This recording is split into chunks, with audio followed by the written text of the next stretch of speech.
Hello or welcome back to my channel. This video is really going to be very important as you already saw the title. If you are a CS executive student and your mind is screaming, where do I even begin? So don't worry, I have been there too. Whether you have just started or struggling to stay consistent, whether it's too many subjects or too little time, this video is a foolproof guide to your December 2025 attempt. So let's break it down. Grab a notebook and let's begin. So, first things first, understand the timeline. You have got 4 months in your hands from August to October, and December should be your revision phase time from mock papers to scanners and everything. And if you haven't joined any classes yet, or you are just thinking, I don't need classes, or I will not be able to join any classes, that is completely fine. And YouTube is a great platform and resource for all of you guys. You can follow the playlists for the latest syllabus. There are so many teachers on YouTube who teach the complete syllabus for free on YouTube, and there are so many playlists available. You can just write CS executive syllabus playlist and best teachers will be on your screen. Yeah, back on the point, from August to October, you should go for video lectures and read your module regularly. Plus, you can solve some questions to get the clarity of how the subject is and how the questions are going to be asked in exam. So let's break it down subject module wise. Our first subject is JIGL. For JIGL, if I speak, first your priority should be video lectures, then module reading and notes. अगर आप बनाना चाहो तो बना सकते हो, but I would really suggest कि short notes बनाया करो, लाइक एकदम ही शॉर्ट्स हो सकते हैं वो, नो प्रॉब्लम, बट यहाँ बनाओ बिकॉज जो सेक्शंस होते हैं ना कई कई याद करने पड़ते हैं एंड वो ज़रूरी भी होते हैं, तो उसके हिसाब से आप बना सकते हो, फ्लो चार्ट्स बना सकते हो ताकि आपको रिवाइज करने में बाद में प्रॉब्लम ना हो. And when you practice the questions for JIGL, normally go for the questions which include case laws, and there are 90% questions which are based on case laws. So solve those questions because those type of questions are only asked by ICSI in exams. And this subject is really very interesting. I don't think कि किसी को भी इस subject से problem होगी या दुश्मनी होगी. Personally, I love this subject really, and I enjoy studying this subject because there are so many new laws, new criminal laws in this subject included, and very interesting subject. And I would really recommend all of you guys to read module. चाहे कोई भी आपको कुछ भी बोल दे, please read module. I'm literally saying it to all of you guys because module is really very important, and वो भी ऐसे subjects के लिए जो कि law based हैं, for like JIGL, company law, CMSL. तो इन चीज़ों से आपको क्या मिलता है, लाइक जो लीगल लैंग्वेज है ना वो आपको समझ आती है एंड आपको बाद में जाके प्रॉब्लम नहीं होगी. So it is always recommended to read the module because you will grasp it really easily. उसके बाद अगर आपको क्वेश्चंस के आंसर्स भी लिखने होंगे तो आपको प्रॉब्लम नहीं आएगी. एंड जो केस लॉज होते हैं ना वो रटने नहीं होते हैं आपको, उनके जो सिर्फ कंक्लूजन होता है वो आपको याद रखना होता है कि वो प्रोविज़न बोलना क्या चाहता है लिटरली. तो या ऐसे ही क्वेश्चंस आएंगे, उसके बेसिस पे आएंगे कि अगर ऐसा कोई केस है उसके सिमिलर कोई केस आ जाएगा तो आपको पूछेंगे कि what is the solution of this, and आपको प्रोविज़न कोट करना है पहले, फिर आपको फैक्ट बताना है और फिर आपको कंक्लूजन बताना है. This is the format of ICSI which you should follow while writing the answers. So yeah मैंने आंसर राइटिंग में बता दी. सो या जब आप आंसर्स भी लिखते हो नॉर्मली अपने नोटबुक्स में प्रैक्टिस करते हो, ऐसे ही फॉर्मेट में लिखना, लाइक प्रोविज़न, लीगल प्रोविज़न जो भी है, फिर फैक्ट एंड उसका conclusion. The second subject is company law. Very important subject, and this subject is literally the soul of CS. Same as JIGL, you should first watch the video lectures available and read the module side by side to understand more clearly. And I would really recommend कि mug up मत करो, नहीं काम आएगा आगे जाके। जो provisions अगर कुछ नहीं समझ में आ रहा है तो उनको वापस पढ़ो, नहीं समझ आ रहा है फिर भी तो अपने टीचर्स से पूछो। अगर आपने क्लासेस नहीं लगाई है चैट जीपीटी से पूछो। चैट जीपीटी बहुत अच्छे से लॉन्ग फॉर्म में आपको समझा देता है। So do use chat GPT if you don't understand certain provision, it is really helpful. मैं नोट्स की बात करूँ तो इट्स योर पर्सनल चॉइस, आप बनाना चाहते हो तो बनाओ। और अगर लेक्चर्स के साथ आप स्क्रिबल करके नोट्स बनाते हो, it is the most perfect way you can make notes. I personally do the same. जब लेक्चर्स होते हैं तब मैं नोट लेके बैठ जाती हूँ and I write down the things जो कि लेक्चर में इम्पॉर्टेंट है। एंड या आप वैसे कर सकते हो, बट अगर आपको लगता है कि नोट्स इररिलेवेंट हैं तो you can also skip notes because notes are not really important but your module is important.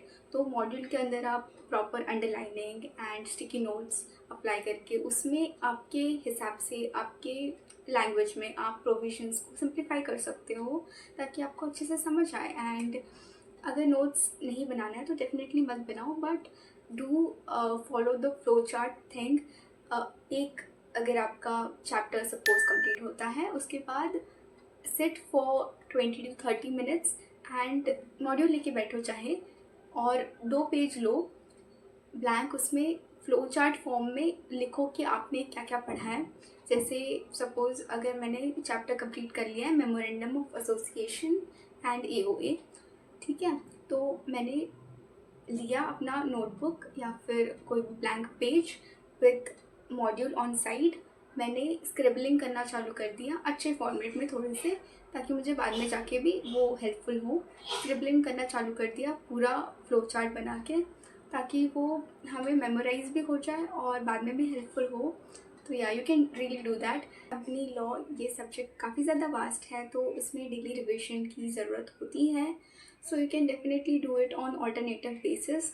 और एक कोई दूसरा सब्जेक्ट है उसको उसमें कंबाइन करके आप कर सकते हो। SBILL को कंबाइन कर सकते हो इस सब्जेक्ट के साथ to do the daily revision. Question solving या फिर writing practice, you can follow scanners, ICSI के previous year questions which are available on various website and उनकी ऑफिशियल वेबसाइट पे भी अवेलेबल हैं, यू कैन फॉलो दैट। अगर आप कोई क्लासेस स्पेसिफिक फॉलो करते हो तो वो भी काफ़ी क्वेश्चंस प्रोवाइड करते हैं। डू सॉल्व दोज क्वेश्चंस, क्योंकि यूजुअली क्लासेस वही क्वेश्चंस देते हैं आपको जो कि प्रीवियस ईयर में रिपीटेड होते हैं। तो do follow questions and writing practice ज़रूर करना, it is really very important. आपको एप्लीकेबिलिटी वो प्रोविजंस की समझ आती है। So our next subject is SBILL and ये सब्जेक्ट ईजी है बट थोड़ा सा वास्ट है। सो हाँ, जो मॉड्यूल में चीज़ें दी होती हैं उनको रीड करना इम्पॉर्टेंट है। शॉर्ट नोट्स बना सकते हो तो डेफिनेटली बनाओ, बिकॉज इसमें प्रोसीजर्स है काफ़ी, लाइक फॉर्म्स है, स्पाइस प्लस फॉर्म्स है एंड या तो उन फॉर्म को अच्छे से शॉर्ट नोट्स में कोट करके आप रखो तो बाद में जाके आपको काम आएगा। So you can do that. So format बता दूँ अगर मैं, तो सेम वीडियो लेक्चर्स, उसके साथ साथ शॉर्ट नोट्स बना सकते हो प्लस मॉड्यूल रीडिंग, और क्वेश्चन सॉल्व करते हो तो नॉर्मली क्वेश्चंस आप कर सकते हो जो कि अवेलेबल है आपके पास, जो भी लाइक न्यू सिलेबस के अकॉर्डिंग या एंड डायरेक्ट क्वेश्चंस बनते हैं इस सब्जेक्ट से। ओके, ऐसे कोई उल्टा सीधा क्वेश्चन नहीं आता है, डायरेक्ट क्वेश्चंस आते हैं। So our next subject is CAFM. First, let's break it down. Corporate accounting and FM, financial management. So first comes corporate accounting. ये 90% प्रैक्टिकल सब्जेक्ट है एंड 10% थियोरी है। तो फोकस ऑन जर्नल एंट्रीज, क्योंकि हाँ starting के जो chapters है काफ़ी इंपॉर्टेंट है, like you know if I talk about share and share capital debentures वाले चैप्टर्स, तो या जर्नल एंट्रीज काफ़ी इंपॉर्टेंट है। Don't try to mug up again. Okay, students की टेंडेंसी होती है ना कि अगर हमें कुछ चीज़ समझ नहीं आ रही तो हम उसको मग अप कर लेते हैं। हाँ, बट ऐसे मेरे साथ भी होता है, don't worry. So just don't try to mug up, ठीक है। अब क्या करो कि जो जर्नल एंट्रीज है उसके पीछे का लॉजिक समझने की कोशिश करो, एंड अगर आपको नहीं समझ में आ रहा है चैट जीपीटी कर लो यार। अकाउंटिंग में मैं तो यही बोलूँगी कि जो जर्नल एंट्रीज है वो याद रखो, एंड जितना सॉल्व कर सकते हो उतना करो रेगुलर बेसिस पे, ऑल्टरनेटिव डेज पे, रेगुलर बेसिस पे आप जैसे कर सकते हो वैसे करो। बट ऑफ कोर्स अगर आपका प्रैक्टिकल वीक है मेरी तरह तो थोड़ी और ज़्यादा प्रैक्टिस रिक्वायर्ड होगी, बट या you can still S it. उसका भी सेम ही फॉर्मेट रहने वाला है। पहले you should watch video lectures और इम्पॉर्टेंट चीज़ें जो कि है नोट कर लो, एंड उसके बाद you should start solving the questions जो कि प्रैक्टिकल क्वेश्चंस होते हैं आपके मॉड्यूल से आप करो। एंड अगर आपने मॉड्यूल के क्वेश्चन सॉल्व कर लिए उसके बाद you can go for previous year questions, those are really very important. तो हाँ, आप जितना प्रैक्टिस कर सकते हो कॉर्पोरेट अकाउंटिंग उतना करो। As a weak student of accounts, I would really suggest that, because practice is only the thing you can do for CA. Yes. Then comes financial management. तो ये सब्जेक्ट काफ़ी ज़्यादा vast तो नहीं है, but हाँ काफ़ी सारे फॉर्मूलेज हैं इसमें भी। तो ट्राई मेकिंग ऐसे चीट शीट्स जो कि उसमें लिखा होगा सारे फॉर्मूलाज, आप खुद बना सकते हो, कोई वेबसाइट में रेफ़र करके बना सकते हो definitely. First watch video lectures, बाद में आप फॉर्मूला की चीट शीट बनाना और फिर डायरेक्ट क्वेश्चन सॉल्व करने में आ जाना। एंड काफ़ी थोड़ा बहुत थ्योरी भी होता है तो आप उस पर भी ध्यान देना, थोड़ा थोड़ा रीड करते रहना, थ्योरी इतनी भी नहीं होती है। सो या focus more on practice and practicing the questions, because that is the 90% of it। जितना आप प्रैक्टिस करोगे विथ फॉर्मूलाज, वो फॉर्मूलाज को भी आपको धीरे धीरे याद होनी स्टार्ट हो जाएंगी, एंड या आपको अच्छे से प्रैक्टिस हो जाएगा। First I would like to give you some bonus tips and tricks जो कि आप अपने स्टडीज़ में यूज़ कर सकते हो ताकि आप प्रोडक्टिवली स्टडी कर पाओ। एंड हाँ, मैं कुछ आपको बताना चाहती हूँ कि मैं कोई एक्सपर्ट नहीं हूँ, I am not a professional, but हाँ definitely I am a CS student, so I know what you guys are going through. मैं भी एक स्टूडेंट हूँ, आप भी एक स्टूडेंट हो। तो जितना मुझे पता है, जितना मेरी एक्सपर्टीज़ है, जितना मैंने रिसर्च किया है ये टॉपिक पे, के बेसिस में मैं आपको बता रही हूँ कि आपको क्या करना चाहिए और क्या नहीं। You can definitely follow this tips and tricks. Bonus tips तो यही रहने वाली है कि do read your module and sticky notes उसमें लगाओ अगर आपको अच्छा लगता है तो, एंड आप सिंप्लीफाई करके आप प्रोविज़न लिख सकते हो, राइट। अगर इतना बड़ा कोई प्रोविज़न है उसमें उसका आप जस्ट बना के वो स्टिकी नोट पे अगर लिख सकते हो तो डेफिनेटली लिखो, बिकॉज एग्ज़ाम टाइम में आपको भी पता नहीं कि वो कितना इम्पोर्टेंट होने वाला है आपके लिए। एंड उसके बाद अगर आप कुछ यूज़ कर सकते हो तो फ्लो चार्ट्स है।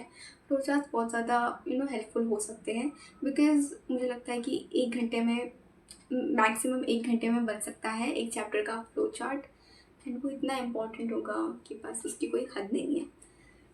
एंड रीडिंग करने से तो आपको लीगल लैंग्वेज भी समझ आएगी, तो do read modules, I am literally recommending this. But मैं आपको फोर्स नहीं कर रही, बट मैं आपको फोर्स कर रही हूँ, ठीक है। Read modules. एंड या यही मेरी थोड़ी सी बोनस टिप्स थी। एंड अगर आप मॉड्यूल 2 के बारे में मेरे से पूछ रहे हो तो डेफिनेटली मैंने अच्छे से स्टार्ट नहीं किया मॉड्यूल 2, तो मैं आपको अच्छे से नहीं बता पाऊँगी।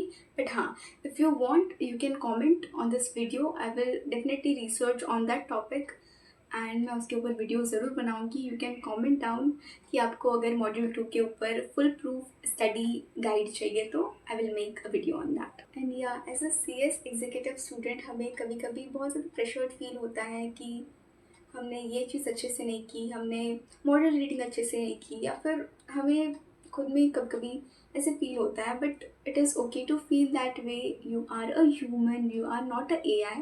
It is okay to feel that way, but it is not okay to stay at the same place. तो आपको करना क्या है, आपको बस प्लान बनाते जाना है और उसको इम्प्लीमेंट करते जाना है। Yes, that's all you can do. Please उन चीज़ों पे फोकस मत करो जो आपके कंट्रोल में ही नहीं है। आपके कंट्रोल में क्या है, लेक्चर्स देखना, रिवाइज करना एंड अच्छे से प्रैक्टिस करना। Yes, so do that. And आपके लव्ड वंस के साथ, आपके फैमिली के साथ टाइम स्पेंड करो, because your mental health and you matter. And do focus on your studies and your health too. And yeah, I will meet you in the next one. Till then, take care and bye bye.